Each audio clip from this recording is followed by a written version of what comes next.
하겠습니다. 오늘 출애굽기 5장 1절에서 9절 말씀을 가지고 하나님께 예배해야 합니다. 하나님께 예배해야 합니다. 라는 제목으로 말씀 나누기 원합니다. 첫 번째, 하나님께서 이스라엘을 출애굽시킨 이유는 예배하기 위한 것입니다. 모세가 오랜 시간 동안 하나님께서 주신 사명을 여러 가지 핑계를 대어서 이를 거절하였습니다. 하지만 결국 모세는 언약의 중보자로서 이스라엘을 출애굽길로 인도할 그 직무를 감당하게 됩니다. 하나님께서 하나님의 능력의 지팡이를 모세의 손에 들려 이 일을 감당하게 하신 것입니다. 드디어 모세가 그토록 두려워하였던 바로 앞에 서고 또 이스라엘을 출애굽하기 위해서 그 입을 엽니다. 모세가 바로 앞에 서서 이스라엘로 하여금 출애굽해야 할 그 이유를 말하고 있는데 그것을 뭐라고 이야기를 하고 있습니까? 바로 예배하기 위해서라고 말하고 있습니다. 오늘 본문 5장 1절에 보시면 그 후에 모세와 아론이 바로에게 가서 이르되 이스라엘의 하나님 여호와께서 이렇게 말씀하시기를 내 백성을 보내라. 그러면 그들이 광야에서 내 앞에 절기를 지킬 것이라 하셨나이다. 3절에 보시면 그들이 이르되 히브리인의 하나님이 우리에게 나타나셨은즉 우리가 광야로 사흘 길쯤 가서 우리 하나님 여호와께 제사를 드리려 하오니 가도록 허락하소서. 지금 바로 앞에서 우리가 지금 광야로 나가서 우리 하나님 여호와께 제사를 드릴 거니까 우리 좀 보내주십시오 라고 바로 앞에 이야기를 하고 있죠. 하나님께서도 이렇게 말씀을 하셨습니다. 출애굽기 4장 23절에 하나님께서 이 이스라엘 백성들을 출애굽하는 이유에 대해서 설명하셨는데 내가 내게 이르기를 내 아들을 보내주어 나를 섬기게 하라 하여도 내가 보내주기를 거절하니 내가 내 아들을 내 장자를 죽이리라 하셨다 하라 하시니라 되어 있습니다. 여기서 나를 섬기라, 이게 여기에서 나는 하나님입니다. 이 섬기다라는 말이 아바드라는 단어로 일하다는 뜻입니다. 근데 이 아바드라는 단어가 하나님께 일하다, 하나님을 섬기다라는 이 용어로 사용되게 되면 특별히 레위인들이 하나님을 섬기는 일, 즉 그 제사와 예배와 기쁨 관련을 가지고 사용되게 됩니다. 따라서 4장 23절에 나를 섬긴다라는 말은 다름이 아니라 예배를 드리는 것을 말하는 것입니다. 하나님께서 이스라엘을 출애굽시키는 이유는 하나님을 예배하기 위해서입니다. 물론 하나님께서 출애굽 3장 7절에서 9절에 이스라엘 백성들이 애굽에 굉장히 힘든 노역을 감당하고 있지 않습니까? 그 노역에 견디지 못하여서 힘들어하는 이스라엘의 신음소리를 듣고 이에 응답하셨다라고 말씀을 하고 있지만은 여기에 응답의 궁극적인 이유 역시도 바로 하나님께 예배 드리기 위한 것입니다. 이스라엘이 단지 그 바로가 넘겨주는 노역에서 벗어나는 것이 이 하나님께서 이스라엘로 출애굽하게 하는 궁극의 목적이 아닌 것입니다. 이스라엘이 지금 너무 살기 힘드니까 형편이 조금 더 나아지는 것, 살기 좀 더 풍족해지는 것, 안전해지는 것이 하나님께서 계획하고 있는 이 출애굽의 궁극의 목표가 아닌 것입니다. 하나님께서 출애굽의 목적으로 또 한 번 더 말씀하시는 것이 약속의 땅, 가나안 땅을 언급하시는 때가 많습니다. 근데 이 땅을 언급하는 이유도 사실 동일한 맥락입니다. 하나님께서 가나안 땅을 말씀하신 이유가 무엇입니까? 그 땅의 토질이 좋고 기후도 좋아서 사람 살기에 너무 좋은 땅이라서 야 너희들 기대해봐라. 거기 가면 뿌리는 족족 열매도 잘 맺고 살기 너무 좋더라 라고 해서 하나님께서 이토록 이스라엘 백성들에게 약속의 땅을 언급하시는 것입니까? 아니지 않습니까? 약속의 땅이 왜 약속의 땅입니까? 하나님께서 내가 만나 주리라 하는 그 장소가 그곳에 있기 때문에 그것이 약속의 땅이고 이를 소망하게 했던 것입니다. 출애굽한 백성이 광야로 가서 하나님께 예배를 드리고 교제를 나누며 결국 하나님께서 만나 주시리라 한 약속의 그 땅에서 하나님께 제단을 쌓아 예배를 드리는 것, 또 하나님과 만나 교제를 누리게 하는 것이 하나님께서 이스라엘 가운데 출애굽하게 하신 궁극의 목표인 것입니다. 사실 따지고 보면 원래 이스라엘이 하나님을 섬기고 예배하는 자들이지 않습니까? 오랜 시간 이 이스라엘 백성들이 애굽에 머물면서 이스라엘이 하나님 외의 것들을 섬기기 시작했습니다. 에스겔서 20장 8절에서 9절 말씀 보면 그들이 내게 반역하여 내 말을 즐겨 듣지 아니하고 그들의 눈을 끄는 바 가증한 것을 각기 버리지 아니하며 애굽의 우상들을 떠나지 아니하므로 내가 말하기를 내가 애굽 땅에서 그들에게 나의 분노를 쏟으며 그들에게 진노를 이루리라 하였노라. 그러나 내가 그들이 거주하는 이방인의 눈 앞에서 그들에게 나타나 그들을 애굽 땅에서 인도하여 내었나니 이는 내 이름을 위함이라. 내 이름은 이방인의 눈 앞에서 더럽히지 아니하려고 행하였음이라 라고 말씀하고 있습니다. 이스라엘 백성들이 애굽 땅에서 가장 큰 문제를 일으킨 것이 바로 이겁니다. 하나님을 섬겨야 할 자들이 하나님을 섬기지 아니하고 애굽의 신들을 섬기는 것입니다. 이 때문에 그 씨가 하나님 앞에 온전한 씨가 되지 아니하고 세속화되는 씨로 바뀌고 있는 것이죠. 그래서 하나님께서는 이스라엘을 출애굽하게 하심으로 애굽에서 섬기던 모든 신들을 버리고 하나님만 섬기게 하려 하시는 것입니다. 바로 바로의 권속에서 벗어나 하나님의 권속이 되고 하나님께 예배드리는 것이 출애굽의 궁극의 목표인 것입니다. 사실 이 예배는 하나님께서 인간을 창조하신 또 궁극의 목표이기도 합니다. 이 땅의 모든 것들이 다 하나님을 예배하기 위해서 창조되었지 않았습니까? 이사야 43장 21절에 이 백성은 내가 나를 위하여 지었나니 나를 찬송하게 하려 함이라. 시편 150편 6편에 호흡 있는 자마다 여호와를 찬양할지라 라고 명령을 하고 있습니다. 예배는 사실 하나님의 피조물의 모든 궁극의 목표이며 또 도구가 되는 것입니다. 이제 이스라엘은 하나님의 창조의 목적을 따라 또 하나님의 구속의 계감을 따라 출애굽함으로 하나님만 예배해야 하는 것입니다. 그런데 순순히 이야기가 풀리면 성경이 이렇게 길지 않겠죠. 막는 자가 있습니다. 방해하는 자가 있습니다. 누구입니까? 바로입니다. 바로. 두 번째는 바로는 무거운 노역으로 예배하지 못하게 만들었습니다. 바로는 모세와 아론이 이스라엘을 이끌고 애굽에 나와 하나님께 예배드리러 나간다는 말을 전혀 받아들이지 않습니다. 5장 2절에 바로가 이르되 여호와가 누구이기에 내가 그의 목소리를 듣고 이스라엘을 보내겠느냐? 나는 여호와를 알지 못하니 이스라엘을 보내지 아니하리라. 참 바로 입장에서도 그렇지 않겠습니까? 어디 그 노예로 일하는 한 족속에 와가지고 자기가 섬기는 하나님이 보내달라고 해서 보내준다는 것도 참 본인 입장에서는 굉장히 웃긴 일이지 않겠습니까? 바로는 신입니다. 자신이 섬기는 신의 아들입니다. 그러니 이스라엘의 요구 또 이스라엘의 지도자라고 하는 이 모세의 요구에 전혀 응답할 의무가 없었던 것입니다. 그래서 바로는 하나님을 인정하지 않을 뿐더러 이스라엘을 애굽에 나가는 것도 전혀 인정하지 않고 용납하지 않았습니다. 바로는 이스라엘로 하여금 출애굽하지 못하게 막는 방법으로 노동을 무겁게 하는 방법을 사용합니다.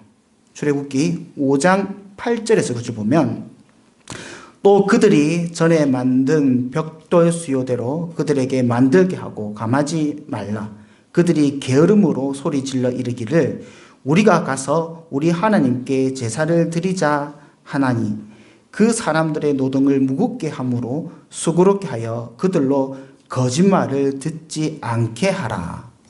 출애굽기 5장 17절에 바로가 이르되 너희가 게으르다 그러므로 너희가 이르기를 우리가 가서 여호와께 제사를 드리자 하는도다. 바로는 사실 이전에 언약의 신들이 굉장히 번성했지 않습니까? 이 걷잡을 수 없을 만큼 굉장히 번성했을 때 이를 막기 위하여 그 노역을 더하고 나중에는 심지어는 그 아들들을 다 죽이는 일을 하지 않았습니까?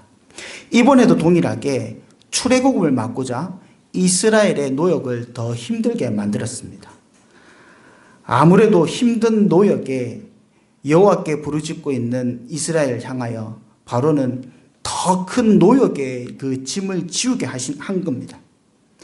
이와 같게 함으로써 그 바로는 몇 가지 효과를 누리게 됩니다. 첫 번째는 무엇이냐면 이같이 극심한 노동을 함으로 하나님께 예배하러 가는 것조차 생각하지 못하게 만듭니다. 먹고 사는 일이 너무나 바쁘게 만들어서 도저히 그 입에서 하나님께 예배드리는 예자도 꺼내지 못하게 하고 집에 들어가면 너무 힘들어서 아무 생각 없이 자버리게 하여서 이스라엘로 하여금 더 이상 예배드리는 생각조차 하지 못하게 만들었던 것입니다.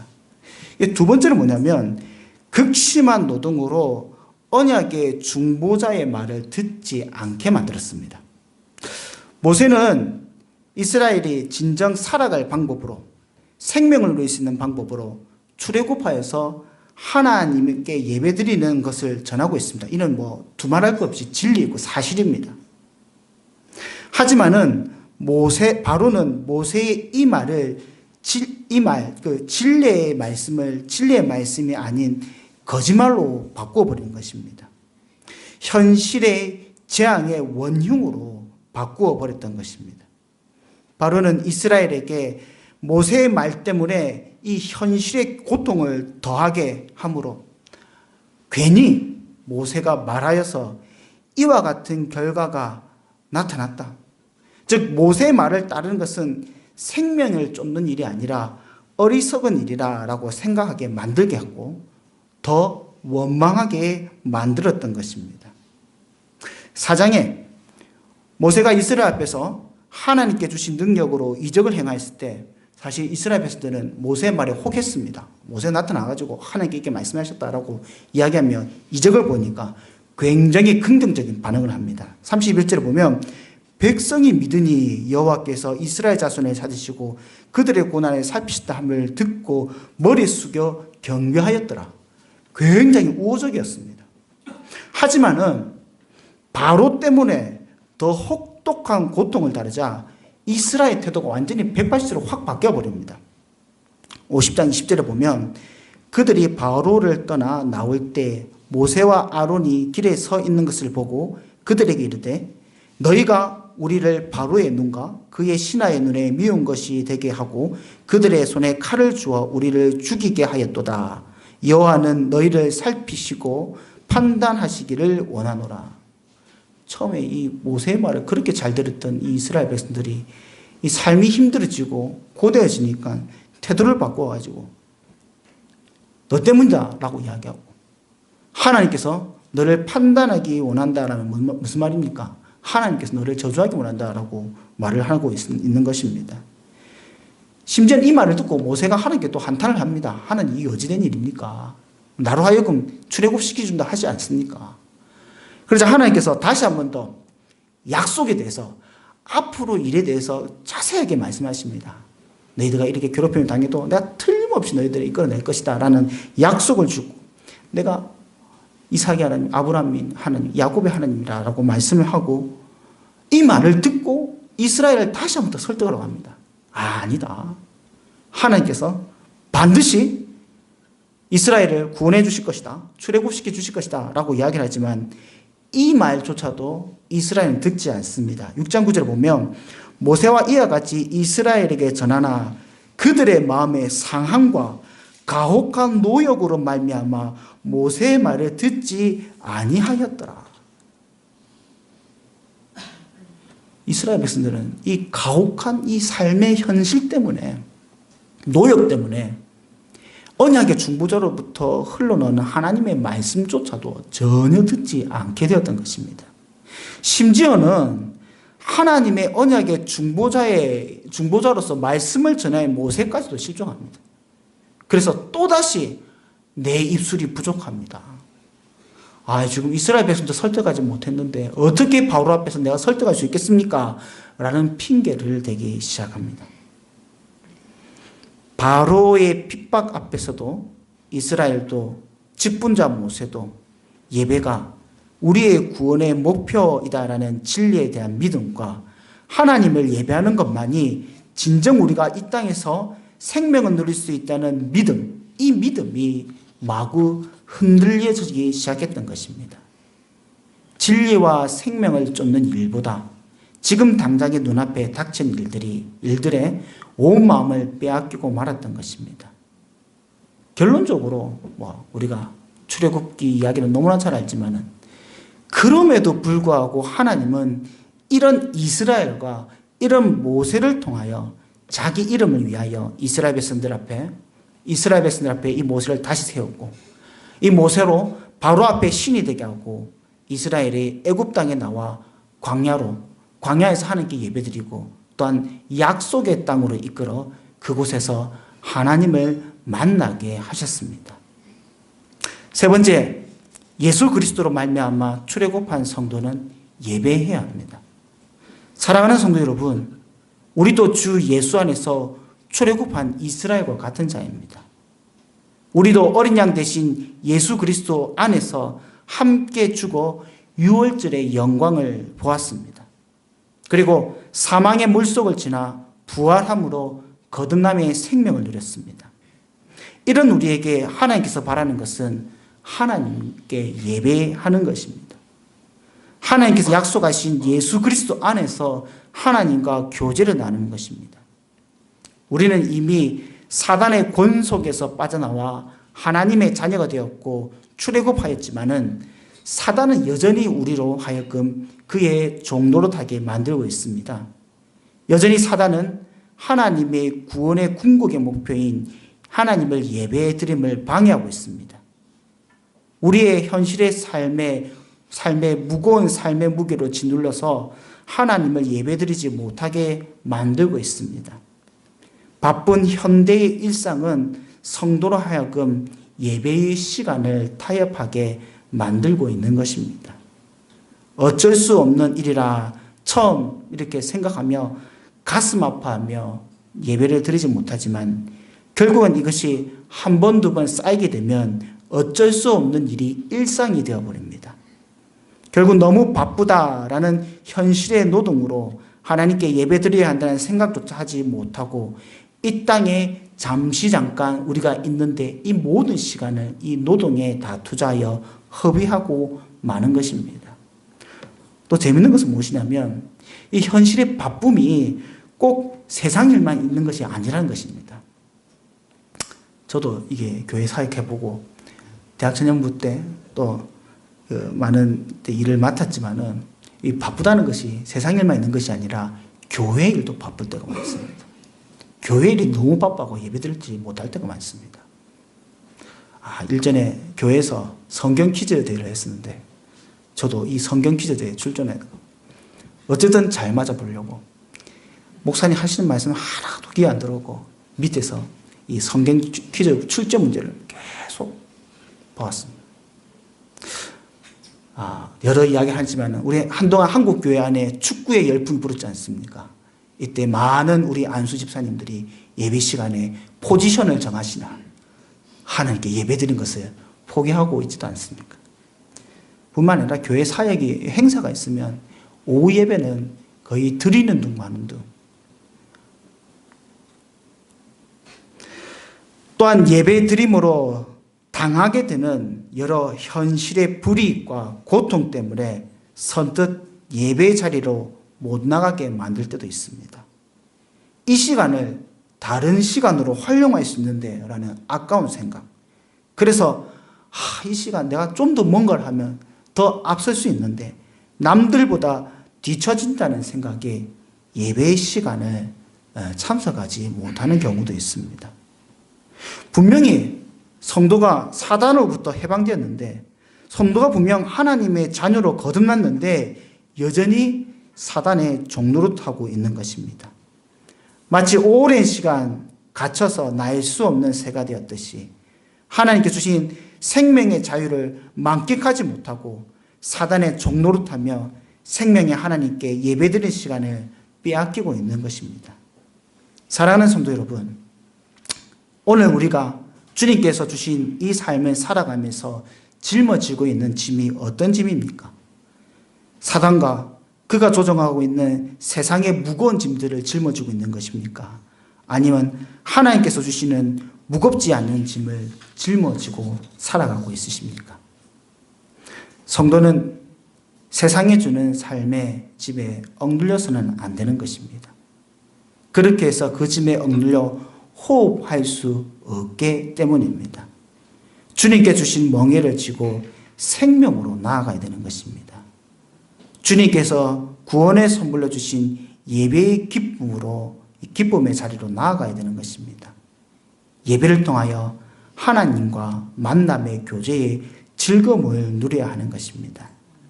예배는 바로 하나님께서 우리에게 생명을 주신 궁극의 이유이고 궁극의 목표입니다.